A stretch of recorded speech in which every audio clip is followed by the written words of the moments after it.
To Nellai village food. இன்னைக்கு நம்ம வீட்ல சூப்பரான ஒரு நாட்டுக்கோழி குழம்பு தான் செய்ய போறோம். சின்ன வெங்காயம், மிளகு, ஜீரகம், பட்டை, சோம்புலாம் வறுத்து குழம்பு செய்ய போறோம். இந்த குழம்பு ரொம்ப ரொம்ப டேஸ்ட்டா இருக்கும். இது சாதம், இட்லி, தோசை, சப்பாத்தி எல்லாத்துக்குமே ரொம்ப சூப்பரா இருக்கும். வாங்க இன்னைக்கு நாட்டுக்கோழி குழம்பு எப்படி செய்யறதுன்னு பார்க்கலாம். குழம்பு செய்யறதுக்கு தேவையான பொருட்கள் என்னன்னு பார்த்துடலாம்.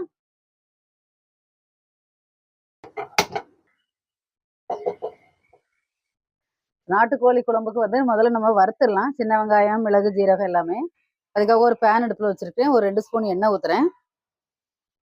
1 ஸ்பூன் மிளகு, 1 ஸ்பூன் ஜீரகம், 1 ஸ்பூன் சோம்பு, 2 ஏலக்காய், 4 கிராம்பு, கொஞ்சமா கல்பாசி, சின்னவா பட்டை ஒரு 4 துண்டு.